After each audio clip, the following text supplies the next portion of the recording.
excuse for terrible handwriting. I've never seen anything like it.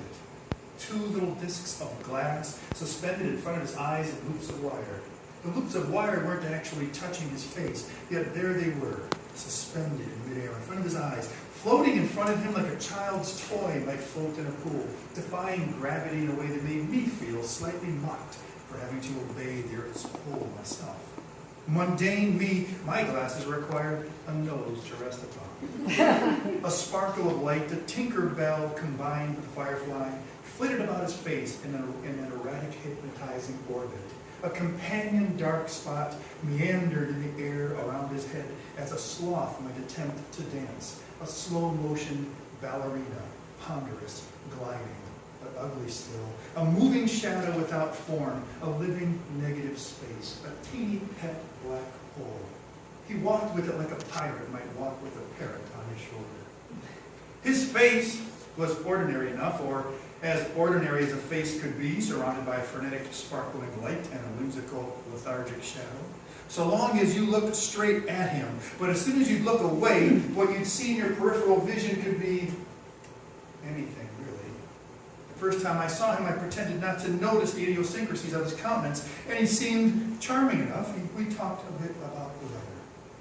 I recall his expressing an enjoyment of the cold. But then I had to look away as a carriage approached, and out of the corner of my eye, I thought I saw, no, I did see, a giant hawk's head resting upon his shoulder. The carriage driver had to rescue me with an emergency yank of his team's reins, as my attention was yanked in the direction of my friend, whose head had somehow taken the appearance of a predatory bird. Upon returning my attention to my friend, however, the hawk head had gone, replaced by an ordinary man's head, as ordinary as a man's head can be, with glasses floating in the air and 2 satellite moons, one glowing sparkling and the other its opposite, the visibility of whatever it came upon erased.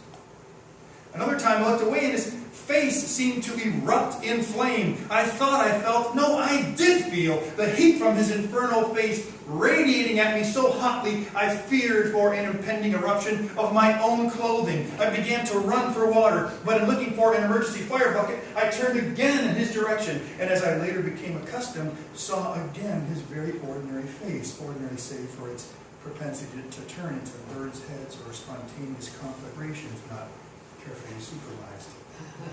I've never brought up his eccentric characteristics with him. We generally talk about politics, drink coffee, and play chess. I've noticed my vision, however, getting a bit weaker lately, and I'm very grateful that tomorrow he's offered to take me to a place where I may be fitted for glasses, the same place he got his. He promises me I won't be disappointed.